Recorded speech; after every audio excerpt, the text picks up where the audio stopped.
Hello, everybody. Hope you're well. Let me turn another light on. Brighter. It's a little better. How are folks today? I mean, last week we had a great week with weather. It's a little chilly again, but here we go. It's spring, not summer yet. Officially now, right? Is it officially? No, this weekend. Is officially spring. So we're still like crossing off from winter into spring. So welcome all, and hope you had a good weekend. Thank you for all of you who did your the assignment on Cathedral and got your responses in. We're gonna be looking at that story today, focusing on that one. But first, we're gonna start with the talking about your paper, because I think at this point, let me just make absolutely sure. I'm going into Blackboard for a minute just to take a peek at your class.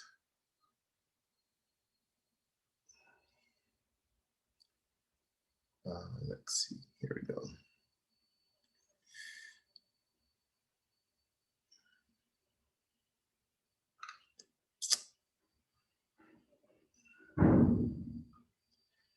Yes, so everyone who submitted an assignment, with the exception of I think 2 or 3 people who I asked last week to resubmit them, only because you have to submit them via, as a Word document or as a Google Doc. So that's the format, because part of it, we're going to be, part of what I'm grading is a formatting of the paper.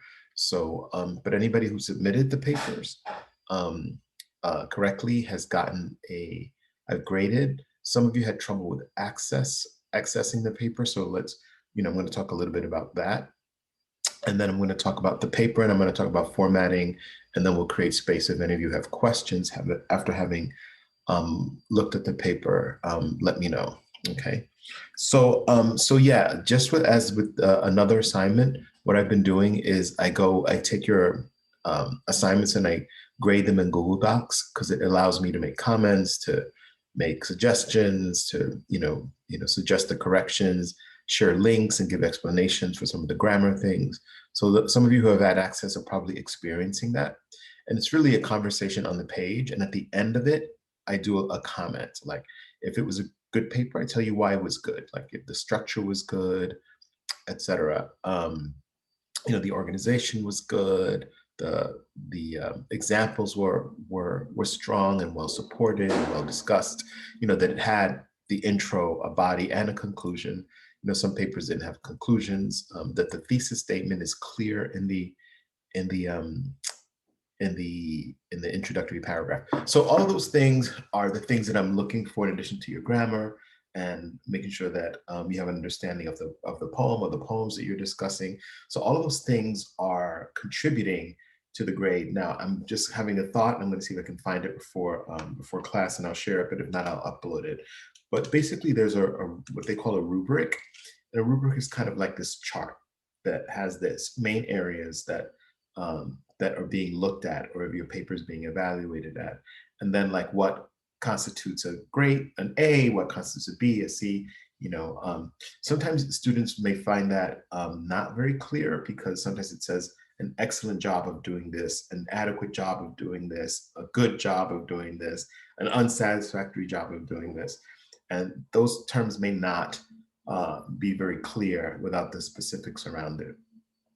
But some students find it helpful. So I'm gonna, I usually don't share rubrics at the beginning, because then students try to write papers in response to rubrics, and that's not what you should be doing. You should be writing papers in response to a prompt, right? In response to the instructions, and then understanding all the components, and then doing the best you can with it. So, and many of you did. I think I have to safely say that I think of all the paper, like I don't remember a single F, and that's like, I think, that's like a first. I think that that papers get submitted and there's not a failing paper in it. If your paper were to fail, then you would need to do a revision. So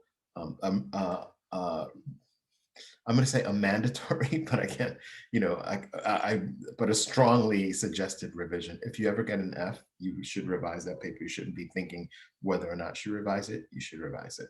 Because if you get a failing grade on a paper, that means there's information that you are not understanding or not able to execute on the paper. And you, before you write another paper, you better make sure that you at least get that out of the failing area.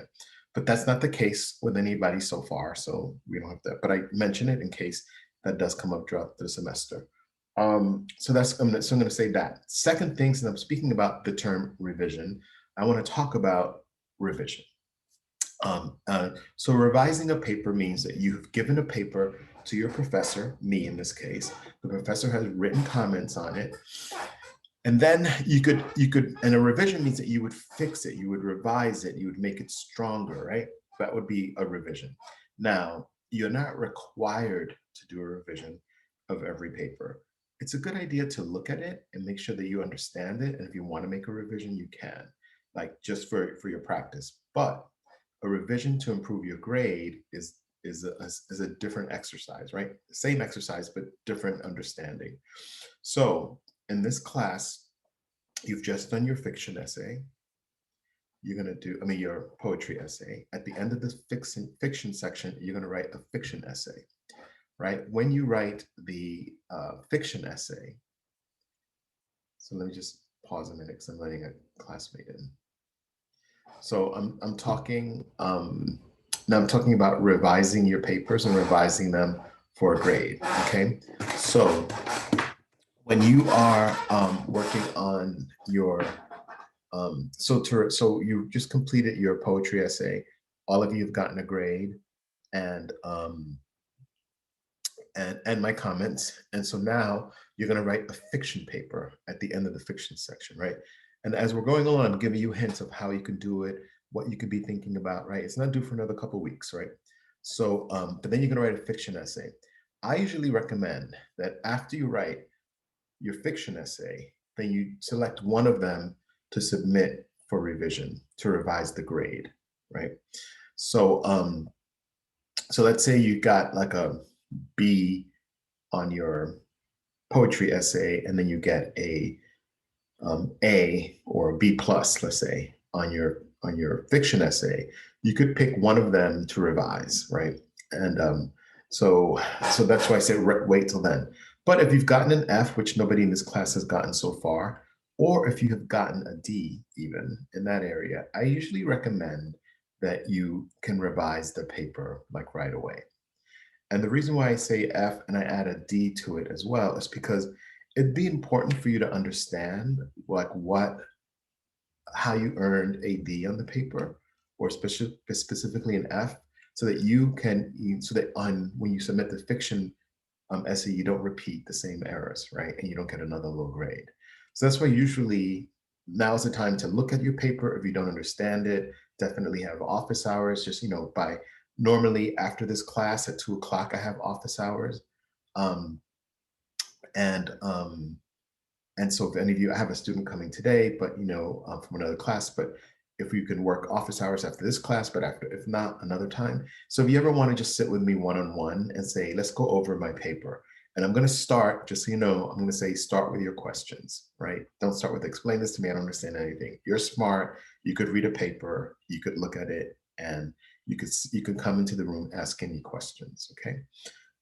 Keep in mind also that I'm here, I'm available, but the Writing Center also has wonderful tutors who are students or former students, and they do a great job of most of them doing activities to having a one-on-one session with them. That could also be another way of learning. Sometimes students learn well from each other, right? They learn, there's so much they can learn with a professor, but sometimes there's just the way students communicate with each other. They were in it, they've done it, they can advise you a little differently than maybe the way I'm advising or communicating. So so I want to say that about the papers in general. One of the other things I do is sometimes if I see a particular grammar error in your papers, like subject-verb agreements, or if there's tense that seems to be, and I want to use the word incongruent, but like that are not matching up, right? Tenses that, you know, quote, how to use quotation marks. You know, I will sometimes include a link to a site that explains it more instead of me saying subject verb agreement is an issue. Like, and sometimes if you're having an issue, you may not understand what the hell I'm talking about.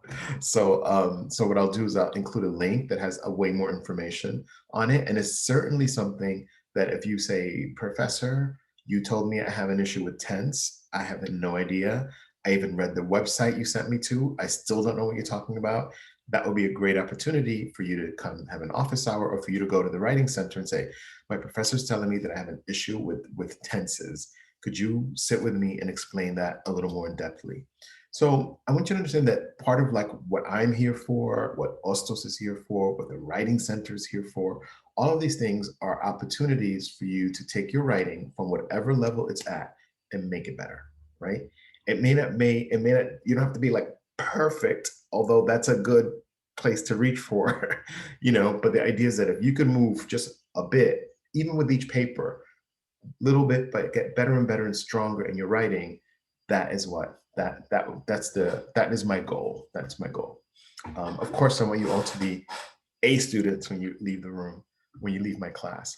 So that's my secret goal that I just revealed. But which is why I spend time, so much time grading papers. From professors don't have as much time grading. I spend a lot of time grading my papers because I feel like a conversation, and even more so that we're in this virtual thing where we're not in the classroom, where you can't knock on my door and be in my office, or, you know, even talk to other students in the hallway or in your lunch break or whatever, that I spend more time grading the papers. Okay. So one of the things I want to do, so if I could fix, I'm not sure what you mean, Alan. I'm looking at the chat. All right, Catherine, thanks for resubmitting the poetry essay. That we have to make a file from the computer. Yes, okay. So yeah, and I think I can, you know, I think there was just 2 or 3 of you that put it in the body, and so that way I don't grade it when it's in the body. It has to be in a document. And you have to put it in the document, because one of the things is, like I said, I'm looking for formatting. So I want to do 2 more things, and then certainly, well, maybe I'll pause before I go to my 2 things in case anybody wants to unmute and ask a question, and I'm responding to the questions in the chat. Alan, you're saying, so I could mean fix. I'm just, I don't know. I don't know what you mean. I don't know what you mean by that phrase. So tell me, either unmute yourself or retype it. Yes. So if you got an F grade, you should, if somebody got an F grade, you must revise it. Before you write your fiction paper, you must revise it. And on top of that, you should probably meet with me. If anybody has an F, you should revise it and meet with me.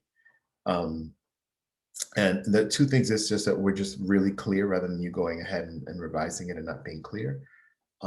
So you could definitely, so if anybody gets an F grade, and I even recommend if you get a D grade, that you should revise it, because that's gonna, you know, you get a pass, and you don't have to wait till the fiction essay to revise it. You should revise it, make the corrections, and resubmit it, so that we could, you know, so for A, you could improve that grade, and B, you can definitely polish up the skills, so that when you submit your fiction essay, you submit it starting at a higher grade. Okay. So any other questions before I go over 2 more things regarding the essays?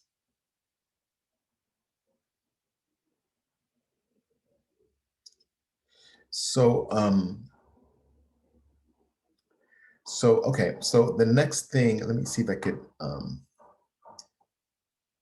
open this up. So the next thing I'm going to do is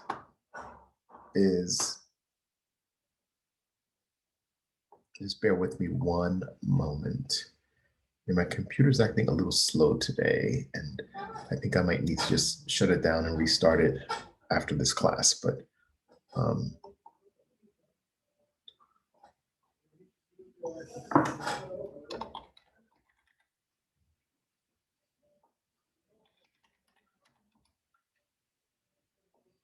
yeah, it's doing. Zoom is okay. It's just the actual. All right, so I will see if it stops acting up and do the rubric. And if not, then we can do the rubric on Wednesday. So why don't I just do that? Why don't I just leave the rubric to Wednesday? So the other thing I want to talk about, like, so a lot of it is like, so on the one hand, you're being graded on the structure of an essay, you're being graded on how well you craft your thesis statement, how clear it is that it's present, you're being graded on, you know, the structure that has an intro, body, and a conclusion, that you are properly identifying, right? If you're saying symbolism, that you're actually talking about symbolism and not talking about something else, right? That you have an understanding of the poem, right? That you at the very least understand the poem. So those things are all like content things, right? And structural things. But there's another part. It doesn't weigh as much on your grade, right? As those things weigh more. But another part of your grade is also the formatting of the paper, which is why you have to submit it as a Word doc or as a Google Doc. It's because you're being asked to put your paper in a particular format, right? The first page is like MLA formatting for the first page, which means that the top left-hand corner of the page is your name, followed by my name, followed by the class, followed by the date, in that order, right? 1, 2, 3, 4. Your name, my name, class, and date, right? And then that little block is also double spaced the way the rest of the essay is double spaced, right? So that's what I mean by formatting. That also that there's the page number and that the page number is in the header. So you're not typing it in on every page. So you go to the header of the page and you put it in. So I'm gonna do it again. And then maybe I'll do it once more before your fiction essay, just so you are familiar, stay familiar with it. There's a 1-inch margin all around your page, right? That the entire document is double spaced. And I think that is the bulk of that you indent your paragraphs using indent, that you center your title, right? That all of those things are at play, okay? So I'm just checking on, here we go.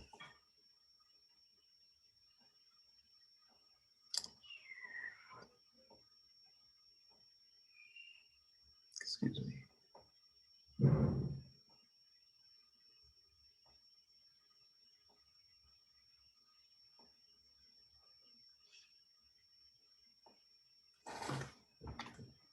All right, okay.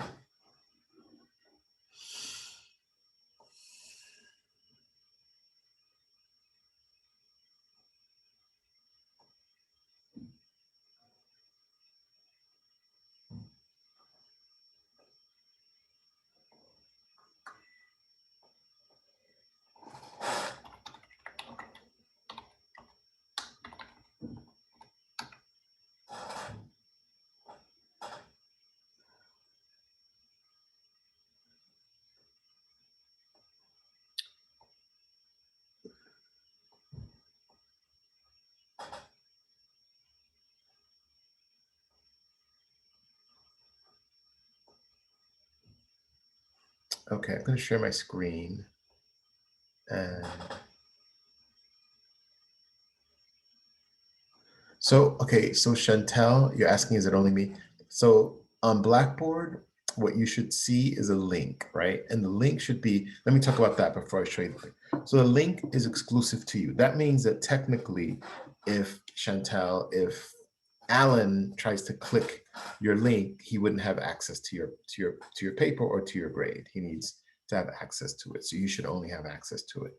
The way it works, and maybe I'll do that. Maybe I'll show you how I'm doing it. But when I write your comments, unless I forgot, usually your grade is first at the end of it. After, you know, I might make spelling corrections. I might write a comment like, this is clear, or this is great, this doesn't make sense. You know, I would do that. And then at the end of it, I write a paragraph at least, or a few lines. Sometimes it's a lot of lines. And then I'll start with like grade B.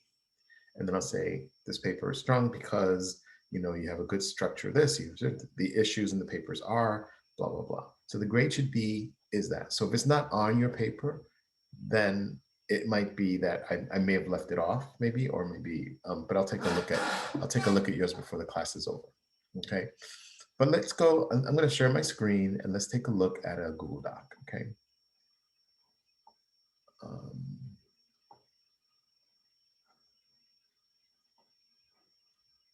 here. So in Google Docs, I'm going to move all of us down here and make sure there's nobody in the hallway. Okay. So in a Google Doc, this is if I file and I open a new doc, right? This is what you get, right? It's untitled, so you click the top and you write your title. You could say, I'll put C.R.G. Gonzalez, right? Poetry essay, right? So give it a name. So that's a name. Then I'm going to check the formatting, right? I'm going to see here, it's in page setup, and I'm going to check. And the margins are 1 inches all around. You see 1, it's already set up that way. Cool. So I'm going to say, all right, I'm good with that. Then I'm just going to put in some other information from a student, a paper, and there's an alarm. So if it gets too loud, I'll just bear with me on it. So here the student has their first name, has my name, has the class, and has the date, right? Then, so this is the title, right? And let me just see, oh, here's it.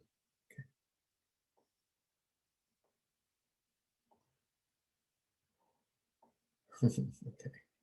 So this is the title here, right? I'm going to take this space out because there should be no space between that. And I'm going to highlight it. And then there's these little icons in this one that says double. Like before I do that, I'm going to make a copy of this because I want to do it in Word as well. So I'm in Google Docs, right? So I'm going to highlight this. I'm going to center it, right? Because titles get centered and that's the way to center. I'm not using the tab key. I'm not using a space key, right? So here's my paragraphs. So the way paragraphs, I'm going to use the tab key on my computer, right?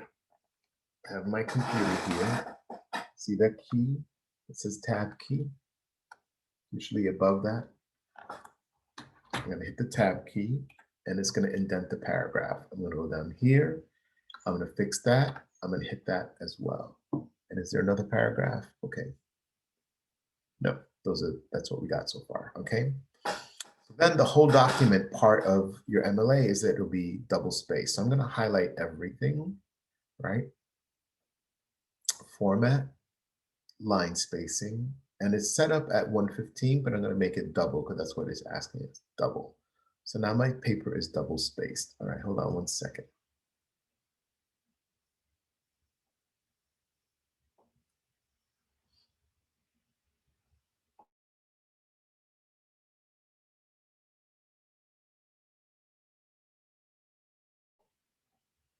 All right.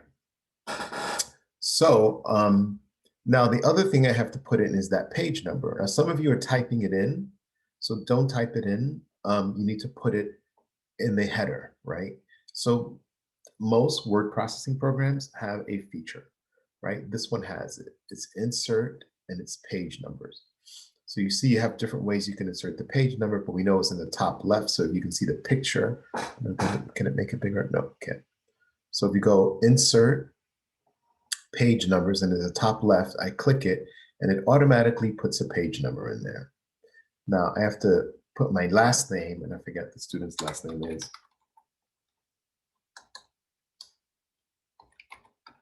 And I make a space, and then I make sure that the font and the font size match. So this is 11, which actually should be 12, right? Because that's the other thing. It should be the Arial or Times Roman. This one is Arial, as you can see up here, right? But you can choose Times Roman, but here's the font, and then it should be 12 points. I'm going to make it 12.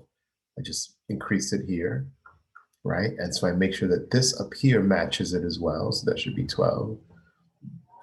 And now my paper is formatted, right? And you do the formatting at the beginning, you do formatting at the end when you're done typing it, but the important thing is for it to be properly formatted. So you've done the formatting of the paper, and that's how it looks in Google Drive. Now, if I open up, let's just do this.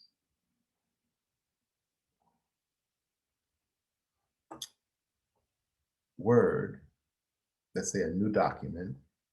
A lot of them have a default, right? So now I'm going to be in Word, right? Because this is not Word. I did it in Google Docs, now I'm doing it in Word. So in Word is a similar thing. Hopefully I saved all of Jenny's. Okay, so this is Jenny's info again, right? I copied it over. So first I'm going to, in here, it's layout, right? Because I just know it. And here I'm going to check my margins first. And so here, if I click the margins, you see them. So they're all 1, 1. So it's 1 inch margin all the way around, right? That means a 1 inch at the top, 1 inch here, all the way around is 1 inch, okay? So remember, we could use Times Roman or Arial. The other one we use Times Roman, but look at this one. The default is Calibri, right? So you have to make sure you change your, so I'm going to use Times Roman in this one. So it's going to be Times Roman, and I'm going to make sure it's 12 points. So now that's right. And then in Word, it's different. In Word, they have, you can select it all, and you can do, in Word, it's actually paragraph. So I'm going to make sure, I know how to do it by right-clicking it, and it automatically gives me paragraph, but I want to see where's paragraph. Is it layout? Indenting, design, or is it in the home part, first section? Layout, it's layout. So it's actually in paragraph, in home. So you go to paragraph, so you could either right-click it and you get the little paragraph feature, or you can go to paragraph here, and paragraph kind of lays it out. If you click that, you'll see this little box. So then here it's going to tell you line spacing, right? And then you're going to say double, right? And then you'll have double line spacing. One of the things to look at with this too is that very often, sometimes they have extra spacing before or after the paragraph of the lines. So it's good to always make sure that that's, that's taken care of as well, so that you get a nice clean double spacing. So the student has it in the right order. I'm going to center it again. I'm going to highlight it. This has the same kind of alignment icons where you see this is flush left, that's center, that's flush right. I'm going to center it. Then I'm going to indent, right, using that tab key with my paragraphs, so they're nice and properly indented and nicely spaced. And then I'm going to insert the page number. So here is also an insert, and they have page numbers at the top of the page. And so I'm going to click there, and I'm going to ask you to pause because my doorbell just rang. Hold on 1 second.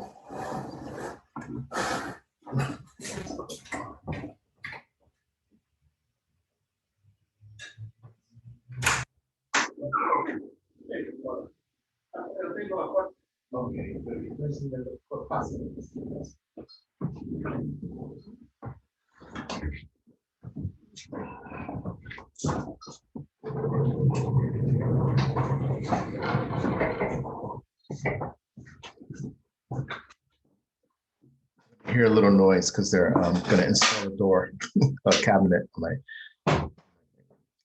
So let's see. Oh, so I was at the page number. So I've typed it there, and then I'm going to type the last name. I just clicked the way I got up there. Let me just go back. The way, so.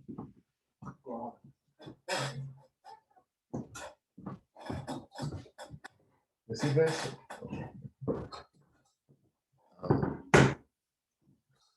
So where was I at? So I'm going to insert page number, right? Then I'm going to click over here. Then I'm going to click to the right of the number.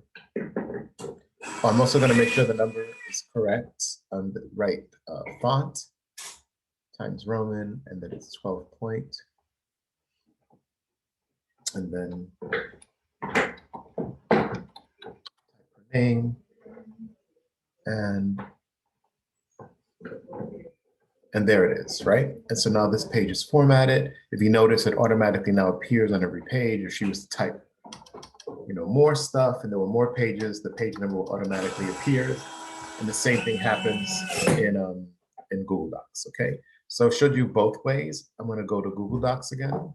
So back to Jenny Ramirez's paper. Here, you notice there, automatically it comes up. And so I'm going to show you so usually to share Jenny's paper, there's a couple things that I could do, right? There's this little feature up here that's called share. There's also this feature here that's called editing. When I edit your papers, I'm in suggesting, right? I go to suggesting. So that way you can see the changes that I make. So like, let's say if this was, if I would say something like, I'll highlight this and say, and here's a little comment, I'll say, you know, great idea. Right? And I can comment on it. Or I could say something like, you know, saying this is pretty like here. You know, if there was another correction I had to make here, I'm just going to follow them, right? That, Jeff, okay, that's it. So that when you see when I make changes, they automatically appear here and they explain what I did. So that's what happens inside of this.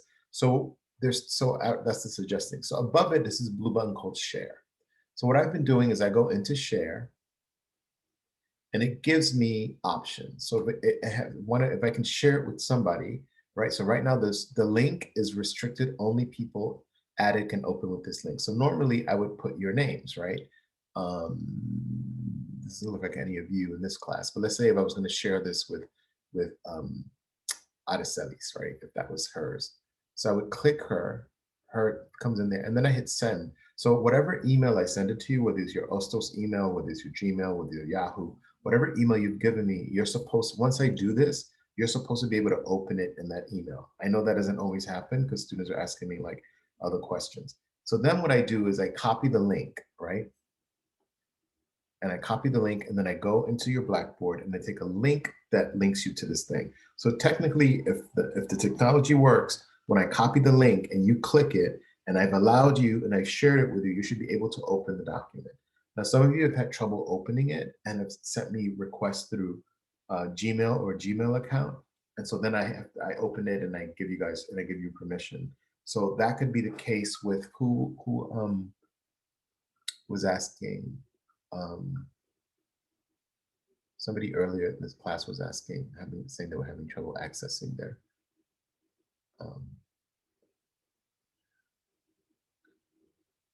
Yeah, I think someone sent me a note saying they couldn't. Maybe they sent me an email saying they couldn't access it. So, so let's check that. Let's check that out. So if any of you are having trouble before class, if you submitted it and you're having trouble, let me know, right? So I can let you know. We can work it out. I mean, there is another way to do this, but this system allows me to keep it all organized. That way you have access, I have organization, it's all clear. And let's see, what else am I doing with this? All right, I think that was it. So I want to show you both things. With Google Docs, I have that share option. So that's essentially how that's working. All right. So I'm going to pause, and that's the stuff that I was going to go over on the paper. So if people have questions, clearly you can do office hours with me if you want to meet up. If you're having trouble accessing, I think we'll end class like in about, a little like 5 minutes before 1:45, so like 1:40. But and so we'll have a few minutes to talk. I do have a student today at 2 that's coming for his office hours. So if anybody wanted to come, usually by 2:15, 2:20, usually 15, 20 minutes per student, so we can meet afterward.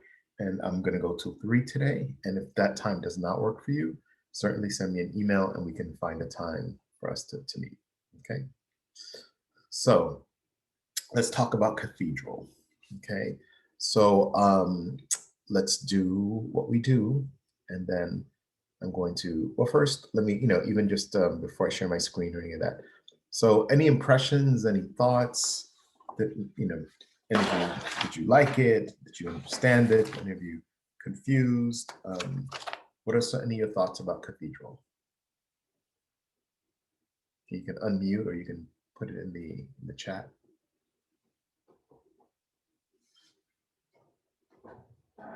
Did any of you love it and you're going to read it every night for the rest of your life? That's going to be your bedtime story. I'm being silly, but you know, it is. Some people love the story, some people hate the story, but any reactions, any responses? Prefer it over the previous story. Okay, so you like it over the previous story that we've read. Right, at this point, we've read at least 3 or 4 stories together. We've had Sticks, the really short story. We've had A&P. We've had The Judge's Wife, and we've had One of These Days, right? So we've had those 4 stories, and this is the 5th story that we're adding to our um, roster in this class.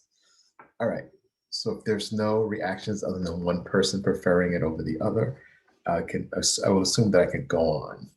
So let's learn a little bit about Raymond Carver, and let's learn about Cathedral. All right, so I'm going to share my screen and do the PowerPoints thing. It should be here. Yes, and this is spring 21, and here we go. Okay, so we got Cathedral by Raymond Carver, and he wrote poetry. This is Raymond Carver. He wrote poetry, and he was born in the Pacific Northwest in Oregon, right, in a logging town. He was married and had the father of 2 before he was 20. So before 20 years old, he was married and had 2 kids. He held a bunch of low-paying jobs. He said he picked tulips, pumped gas, swept hospital corridors, swept toilets, and managed an apartment complex. There's a writer named Bruce Weber from the New York Times Magazine wrote this profile. So Carver had the most distinct working. He's considered a very working class writer, a writer that didn't necessarily come from a family of scholars and writers and et cetera, that he came from peeps. Like he was like, you know, he worked for a living, he got married young, he had kids, you know, like I said, by the time he was 20 years old. So all of those ideas influence his work, right? And so he has a couple of, but he's won lots of awards. He has a couple of short story collections, and he's known as a short story writer. That is one of the things he excels at. There are people who are novelists, who are known as poets, and who might write poetry and short stories in this, but he is known as a short story writer. And he has several of them that were really popular, including one that was called Cathedral, which is the title of the piece that we read for this class. But he also published poetry, and he published other stuff as well, and essays. So Cathedral was one of his seminal works. So here's some more to learn about the writers, because I think sometimes, very often, the writers' lives influence the work, right, or have an impact on the work. So he began drinking a lot in 1967 and was hospitalized for alcoholism in the 1970s. So while he was writing, he was battling alcoholism. So after conquering his drinking problem in the 70s, he taught for several years at the University of Texas in El Paso and at Syracuse, which is in upstate New York. And in 1983, he won a literary award whose generous annual stipend freed him to again concentrate on his writing full time. So many writers teach, like I do, you know, like many of us teach. Many writers have to do other jobs to earn a living because sometimes your writing doesn't support you, right? So you have to have a job that supports you. So so he started teaching, and particularly after he got cleaned up, and but he also got a big award. And sometimes writers who earn big awards get a lot of money with them, right? So he's known as a writer who introduced the minimalist style to American fiction in the 1970s. So minimal means less, right? It means small. So his writing, you know, we'll look at his writing. His sentences are sometimes very short. They're not these baroque sentences that, you know, are compound sentences. That many of them are very short. There is something very sparse, like with dialogue, with the information that he gives, but he gives just the right amount of information to build it. And so they consider that a style of writing, right? That you know, this minimalist style. So, and introducing readers to his world of desperation of ordinary people. Right, Carver created tales that are brief, but by no means stark, noted Jeffrey Wolf in his New York Times Book Review piece on Will You Please Be Quiet, please. That's a short story collection, title of a short story collection. So they imply complexities of action and motive, and they are especially artful in their suggestion of repressed violence. No human blood is shed in any of these stories, yet almost all of them hold a promise of mayhem, of some final awful breaking from confines and breaking through the liberty. So in a sense, what that quote is saying is that he understands this, like he has a personal understanding of human struggle, right? Of the struggle of poverty, of the struggle of alcoholism, right? Of the struggle of day-to-day life when you're trying to make ends meet, right? And you're trying to figure out how do you, at 20 years old, figure out how to support two kids, right? So he has that. And so there's always this sense of like, there could be this sense of peril. Something is like horrible could happen in some of his pieces. Cathedral is not so, you could go there, but it's not so much in Cathedral. Cathedral has something else that he does in his writing. And that was part of your assignment in examining the ending. But let's continue with the PowerPoint, okay? So of his 1984 collection, Cathedral, it would be hard to imagine a more dispirited assortment of figures, declared David Lehman in a Newsweek review. In each story, a note of transcendent indifference beyond resignation or fatigue is sounded, adds Lehman caution. Fun to read, they're not, right? Meaning that sometimes these characters that he creates are not like these sweet, adorable, characters that you want to cuddle and cheer for. When we meet our narrator in Cathedral, many of you hit the nail on the head in your descriptions, that he was like not a nice guy, right? You always wonder, like, what is this woman doing with this man? But he's not a nice guy, we'll talk about the characters a little more and what they're going through, the kind of the pain. The wife went through depression and she tried to commit suicide, and at one point in her life, and and there's this, like, they don't have children, this couple, and then there's this blind man that comes from her past, and there's it's a discomfort. There's a sense of discomfort that sometimes happens in his work. Another writer, Paul Gray, writing about Cathedral in Time magazine, said the carver's art masquerades as accident, scraps of information that might have been overheard at a supermarket checkout or a local beer joint. His most memorable people live on the edge of poverty, alcohol, self-destruction, and loneliness. Something in their lives denies them a sense of community. They feel this lack intensely, yet are too wary of intimacy to touch other people, even with language. Right. So there's, again, it's interesting that if we look at the way the whole beginning, all the way up until almost that ending, that there is like this distance between them, like between the husband and the wife, between the narrator and Robert. I mean, the only level of intimacy that we experience in the first part is like an intimacy that's implied by the relationship of the mother and the wife and the blind man, right? So let's talk a little bit about the characters. We have the narrator, right? And many of you wrote, we have Robert and we have the wife. So, whoops, let me go back. Let me just close it. Here we go. So many of you talk to me about the narrator, either in the chat or tell me what you know about the narrator. Give me like 3 adjectives, the 3 things that describe the narrator.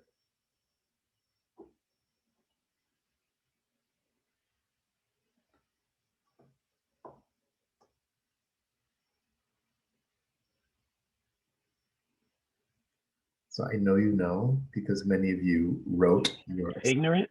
I'm going to put ignorant down. Ignorant. Jealous. Initially. Say that again. I said jealous. Oh, yeah. Yes. We got rude, we got jealous, right? Ignorant, right? We also know that he is, I'm going to just put my own thing, not Sweet. Can you guys see okay?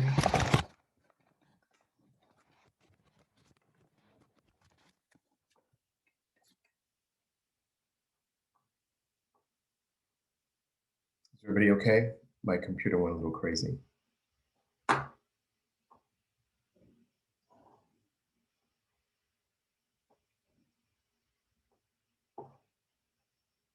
All right.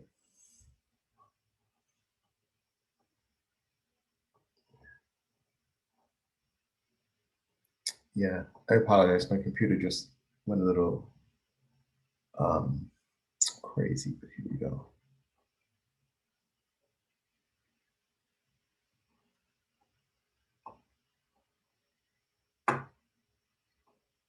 All right.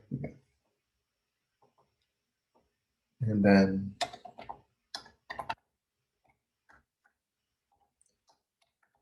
somebody just wrote insensitive,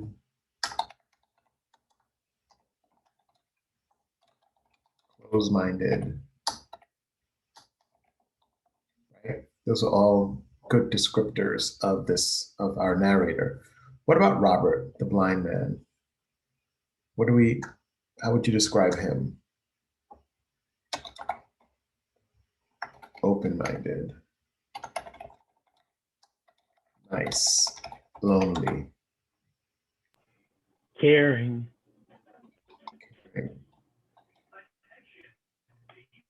right? I would add like insightful, right? Insightful. He's also blind, right? That's a descriptor. He's friendly, yes. Wise. Right, great. Thank you for all that. And the wife. What do we know about the wife? She's caring, lovely.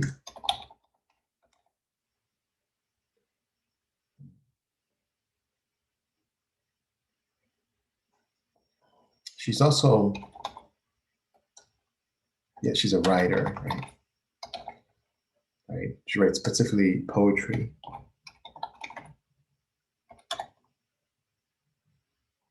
Right. And I'm going to add she's also tough, like she's strong. Right. You have to be with a jealous, rude, and sensitive, close-minded guy. Gonna have to be a tough person. So so these are just, strong-willed. Yeah, thanks, Alan. I'm gonna add that. Yeah. So yeah, so these are just general like popcorn, I'm saying, descriptors of the wife, right? But or the Robert or the narrator. But what many of you did, I would say secure for the narrator too. Yeah, that's a good one. Secure is a good one. I'm gonna add that one here. So so yeah, but these are just kind of like just general things, and we got this information because you read the story, you realize, there's stuff in there either by direct character representation or indirect representation. We're able to pull these kinds of characteristics from the character. So in your assignment, in it, you were asked to do like a 1-paragraph description of each character. So that could definitely be the foundation of a paper. You could write your fiction essay doing a character analysis. And so far, I mean, that's one of the basic things in fiction is that they're characters. So we've had characters in Styx, we've had characters in A&P, we've had characters in The Judge's Wife, we've had characters in One of These Days, and now we just met some more characters in Cathedral. So you could do, your paper could be a focus on a character analysis of a particular story. And you can look at the main characters, you can focus on 2 characters, you can do one and do a very in-depth character analysis of the character. Definitely the narrator is a super rich character to do an analysis on. So that's one aspect you could have a way of looking at this. So before we talk about the epiphany, the epiphanic ending of it, let's speak a little more about, let me read to you. Let's read a little bit from it. Now I have it, let's see, let me open it. Let me stop the share for a moment. And Yeah, I'm sorry. I had everything open, but my computer just freaked. And so I got to open everything up again. Yeah, I'm definitely going to turn it off and turn it on before after this class. I won't do it now because it'll just bump us off. Let's see. Here's your class, spring. I'm just trying to open your version of it, of the story, so that we're reading from. I'm reading from the same version. Cathedral.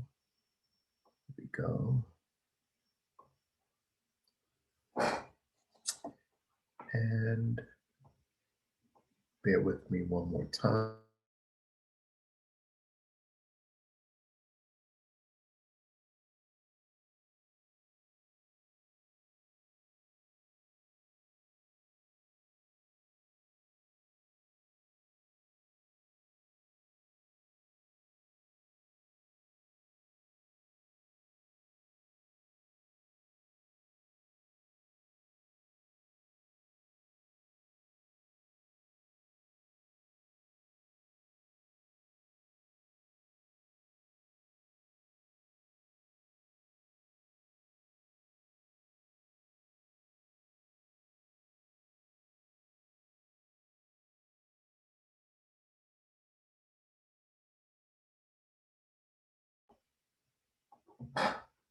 Okay. Let me open this up. Make it bigger. And let me share my screen. So I'm just going to read a couple of sections from it so that we could,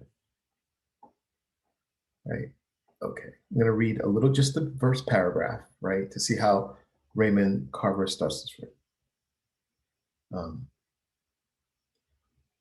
This blind man, right? So he starts right off, doesn't even, just goes right into it. This blind man, an old friend of my wife's, he was on his way to spend the night. His wife had died, so he was visiting the dead wife's relatives in Connecticut. He called my wife from his in-laws.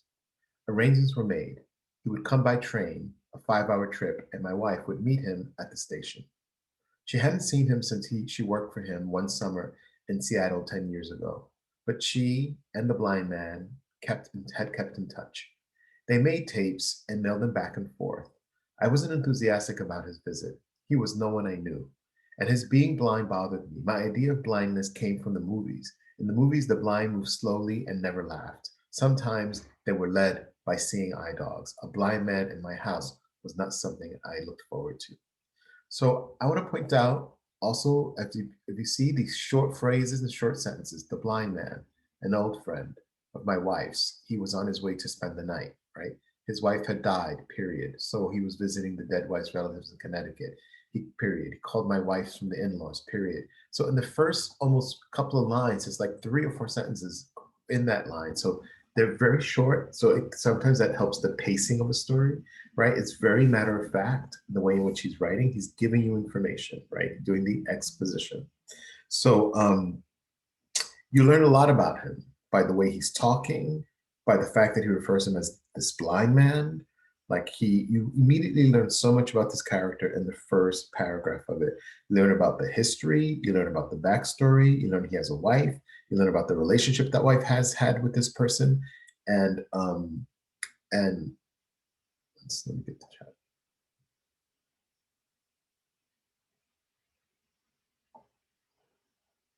And the chat's not showing up somewhere for some reason. Let me go like this for a second. See if the chat is somewhere. It's not. Here it is.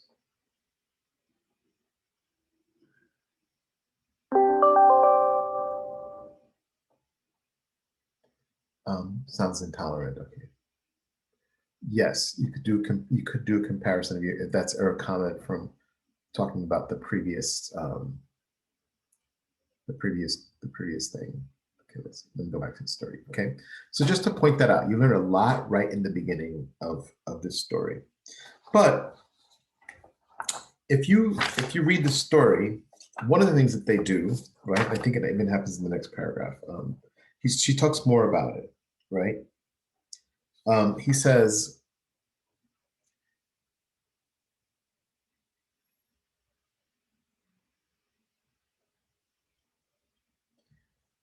So this whole beginning talks about the past, right?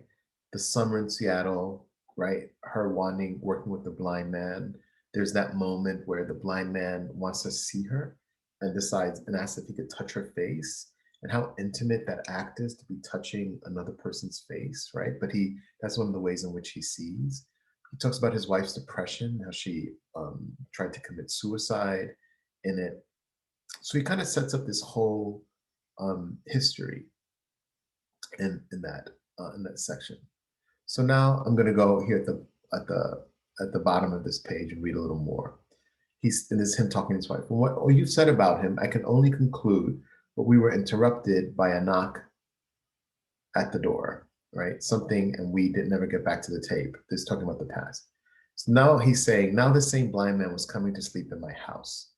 Maybe I could take him bowling, I said to my wife. She was at the draining board doing scalloped potatoes. She put down the knife she was using and turned around. If you love me, she said, you can do this for me. If you don't love me, okay. But if you had a friend, any friend, and the friend came to visit, I'd make him feel comfortable. She wiped her hands with the dish towel. He says, I don't have any blind friends, I said. You don't have any friends, she said, period. Besides, she said, God damn it, his wife just died. Don't you understand that? The man lost his wife, right? I didn't answer. She told me a little more about the blind man's wife. Her name was Beulah. Beulah? That's the name for a colored woman. Was his wife Negro? I asked. Are you crazy? My wife said. Have you just flipped or something? Just picked up a potato. I saw it hit the floor, then roll under the stove. What's wrong with you? She said. Are you drunk? I'm just asking, I said. Right then, my wife filled me in with more details than I cared to know. I made a drink and sat at the kitchen table to listen. Pieces of the story began to fall into place, right? So now the wife tells me the story. But I want to point out that what happens here, the wife says, are you drunk? Right? And then he says, I'm just asking. Then right then my wife filled me in with more detail. Then he goes, I made a drink and sat at the kitchen table. So the other thing that happens in the story as you read it is they're drinking. They're drinking. He makes a drink, he makes another drink. Robert shows up, they make drinks, they have drinks with dinner, they have drink before dinner, right? So there is a sense of when the story is happening, as the story is unfolding, just imagine, I think I counted like 8 drinks, at one point. Just imagine if you have 8 drinks in a 2-hour span, I'm going to tell you, right? If you have 2 drinks in an 8-hour span, you're going to get drunk, right? So they're becoming inebriated as the story unfolds, right? And as their behavior unfolds, right? And then at one point, toward the um, I just said he made a drink here. I'm going to go to the top of the next paragraph, and let me make this smaller so that we're right at the top of the next paragraph. He's giving him the story. He goes, so when the time rolled around, my wife went to the depot to pick him up with nothing to do but wait. Sure, I blamed him for that. I was having a drink and watching TV when I heard the car pull into the driveway. I got up from the sofa with my drink and went to the window to have a look. So again, he's having a look. Then he watches them. He watches how tenderly the wife um, treats him. And then toward the bottom, she goes, he asked him, do you have a good train ride? I said, which side of the train did you sit, by the way? And that's the question. The wife says, what a question. Which side? My wife said, what does it matter which side? I said, I just asked. I said, right side, the blind man said. I hadn't been on the train in nearly 40 years, right? That blind man just answers him. So what matters about which side of the train, if you understand the geography of it, is that he was in Connecticut and they're coming to visit. So they're probably riding the Hudson line, and the Hudson River line, when you ride it, there's one side of the train faces the river, the other side just faces like bushes and stuff like that. So people try to sit on the side that has the river because there's a better view. But if you're blind, it doesn't matter what side of the train you sit on. But since, as you have said in your comments, he's sensitive, that he's rude, he's not really a considerate person. He's totally uncomfortable with his blind man, not only because maybe he's justifiably jealous that this man had something intimate with his wife, an intimate relationship, not necessarily a sexual one, but at least one that had intimacy. And he doesn't have that, right? But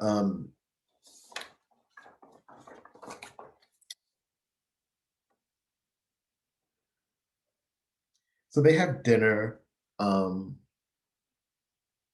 Let me just go to in this page. Here he goes again in the middle of the second column. let me get you a drink, right? We sat down, we sat down to dinner, we had another drink. So I'm just pointing out there's lots of places where, the drinks are being had. But so anyway, the story continues to unfold. They have dinner and they get to the ending where they're watching TV, right? And I'm gonna go to this part. So this is I'm gonna read the ending to you, and then maybe I'll do that first. I'll read the ending, and then we'll look at your responses to to to the story, right? So I'm gonna fast forward down to the end, right? So he starts by asking him, he says, it was then the blind man cleared his throat. They're watching television. And on television, there's a show about cathedrals, right? So it was then the blind man cleared his throat. He brought something up. He took a handkerchief from his pocket and said, I get it, bub. It's okay. It happens. Don't worry about it. Hey, listen to me. Will you do me a favor? I got an idea. Why don't you find us some heavy paper and a pen? We'll do something. We'll draw one together. Get us a pen and some heavy paper. Go on, bub. Get the stuff, he said. So I went upstairs. My legs felt like they didn't have any strength in them, right? Of course, he's been drinking, and then at this point, they've smoked pot, right? In the story, this is dope, but dope is pot. They're smoking weed. They're drinking. He's feeling more than nice, right? So he said, my legs didn't feel like they had any. They felt like they did after I'd done some running. In my wife's room, I looked around. I found some ballpoints. So he finds them. He gets on a paper, and he begins to draw this cathedral because he can't describe it properly. And so I'm going to go right here. So I began to draw. First, I drew a box, like right at this point. So I began to draw. First, I drew a box that looked like a house. It could have been a house I lived in. Then I put a roof on it, and then at either end of the roof, I drew spires. Crazy. Swell, he said. Terrific. You're doing fine. He said. Nothing. Never thought anything like this could happen in your lifetime, did you, bub? Well, it's a strange life. We all know that. Go on now. Keep it up. I put in windows. I'm over here. I put in windows with arches. I drew flying buttresses. I hung great doors. I couldn't stop. The TV station went off the air. I put down the pen and closed the pen and opened my fingers. The blind man felt around over the paper. He moved the tips of his fingers over the paper all over what I had drawn, and he nodded. Doing fine, the blind man said. I took up the pen again, and he found my hand, and I kept at it. I'm no artist, but I kept drawing just the same. My wife opened her eyes and gazed at us. She sat up on the sofa, her robe hanging open. She said, what are you doing? Tell me, I want to know. I didn't answer her. The blind man said, we're drawing a cathedral. Me and him are working on it. Press hard, he said to me. That's right. That's good, he said. Sure, you got it, bub. I can tell. You didn't drink. You didn't think you could, but you can, can't you? You're cooking with gas now. You know that's what I'm saying. We're going to really have us something here in a minute. How's the old arm, he said. Put some more people in there. What's a cathedral without people? My wife said, what's going on? Robert, what are you doing? What's going on? It's all right, he said to her. Close your eyes now, the blind man said to me. I did it. I closed them, just like he said. Are they closed, he said. Don't fudge. They're closed, I said. Keep them that way, he said. He said, don't stop now, draw. So we kept on with it. His fingers rode my fingers as my hand went over the paper. It was like nothing else in my life up to now. Then he said, I think that's it. I think you got it, he said. Take a look. What do you think? But I had my eyes closed. I thought I'd keep them that way for a little longer. I thought it was something I ought to do. Well, he said, are you looking? My eyes were still closed. I was in my house. I knew that. But I didn't feel like I was inside anything. It's really something, I said.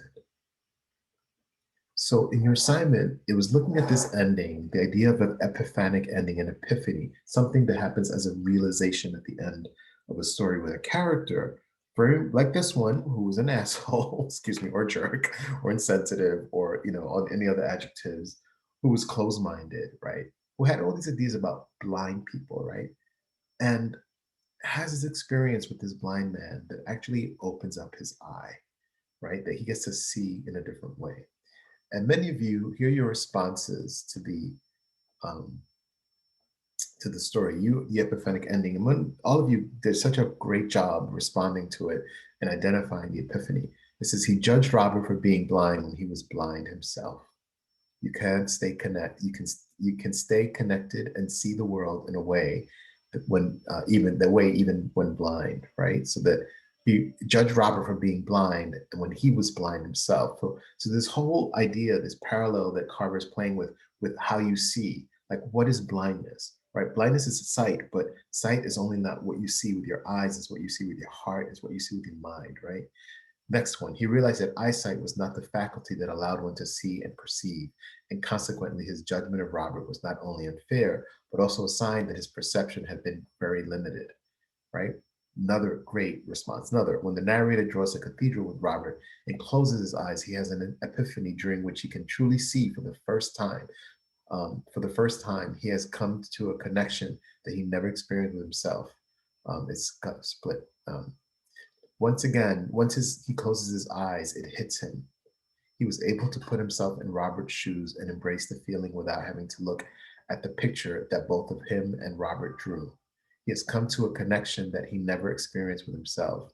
The narrator began to realize what it is like being blind, right? When the narrator sketches a cathedral with Robert and closes his eyes and sees more than he did before, given the narrator the feeling and sense of, for the first time, the narrator closes his eyes and feels like Robert. He was in Robert's shoes. At this point, after the jealousy and hate that he had for Robert, he realized that what Robert felt being blind, actually seeing beyond only the surface. The epiphany the narrator experiences demonstrates that the narrator's outlook on life will be different from what he has learned from Robert. The narrator doesn't care about anything but his reaction of him drawing with his eyes closed, where he finally find the peace and the vision just like Robert. Finally, all this time the narrator is viewing this whole world in a different perspective. The narrator closed his eyes and feels like Robert, and he was in Robert's shoes at this point. After the jealousy and hate that he had for Robert, and he realized what Robert felt being blind. The situation permits the narrator to look inside him and understand in a certain manner Robert being humble, right? So when the narrator draws the cathedral with Robert and closes his eyes, he has an epiphany during which he can see more than he ever could with his eyes open. Before the narrator draws the cathedral, his world is simple. He can see and Robert cannot. But when he attempts to describe the cathedral that's shown on television, he realizes he doesn't have the words to do so. More important, he decides that the reason he can't find those words is that the cathedral has no meaning for him and tells Robert that he doesn't believe in anything. However, when he takes the time to draw the cathedral, to really think about it and see it in his mind's eye, he finds himself pulled in, adding details and people to make the picture complete, and even drawing some of it with his eyes closed. When the drawing is finished, the narrator keeps his eyes shut, yet what he sees is greater than anything he could see with his eyes open. Okay, so I'm going to stop sharing my screen, and we will continue with, we'll look at some themes in Cathedral. We'll continue Cathedral on Wednesday. So if you have not read it and you have not done the assignment, you should try to complete it, because these are also building blocks for you to, this could be an option. And the other thing that's wild, think of the title Cathedral. Like, what is a cathedral? Right? A cathedral is like a big church, right? A grand church with lots of, embellishments and stuff like that. But cathedral is where you go to have a religious or a spiritual experience, and that's what the epiphany happens at the end of the story. And what do we say about our bodies? If people hear the term, yes, Christianity, a church, exactly. Hear the term that the body is a temple of the soul, that our bodies are temples, and so where he goes to have that religious experience is inside, but it's also with people, and there's another person. So there's so many ideas and so many themes that we're going to unpack with Cathedral. So we're gonna end because class, we've run out of time. And so there isn't anything specific. If you want to get a little bit of a heads up on Wednesday, we're also going to read a story by Junot Diaz, and it's called Alma, A-L-M-A. It is in there. If you want to take a chance and read it, you can. But I'm actually going to begin class reading that story. I mean, we're going to finish with Cathedral. We're going to go over the rubric, and then we will continue with Juno Diaz and Alma in the next class. So there isn't any specific homework, but if you want to read Alma before class, you're welcome to do so. Or you can catch up on any missing assignments or missing papers. Here's an opportunity for you to catch up on stuff for Wednesday. So I will be here for a little longer. And if you have questions, please unmute or ask in the chat. If not, great. So Lindsay, hold on. Could I send you my Gmail? Yes, you can do that, Lindsay. You can send me the Gmail and I could do that. Have a good one. Okay, yes. If anybody else is having trouble accessing your paper, please let me know. Either send me a note or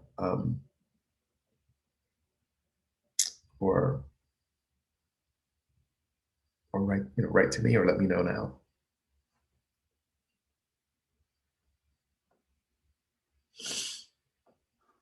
I got it, Lindsay.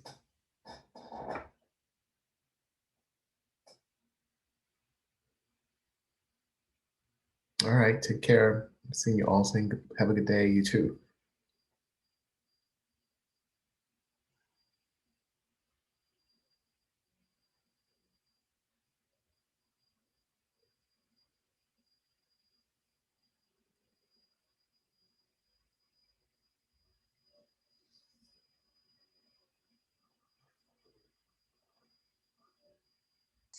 Thank you, Professor. Have a good day. All right, Viviano, take it easy. Thank you. I resubmitted my assignment, but I don't know if you got it yet. Do you want to hang on a second, Catherine? I'll take a look. Let's see.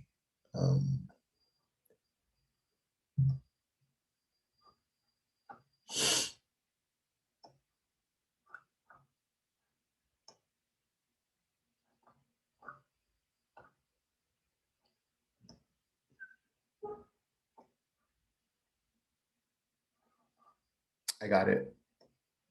I'll grade it today. Okay, thank you. Have a good day, Professor. Okay,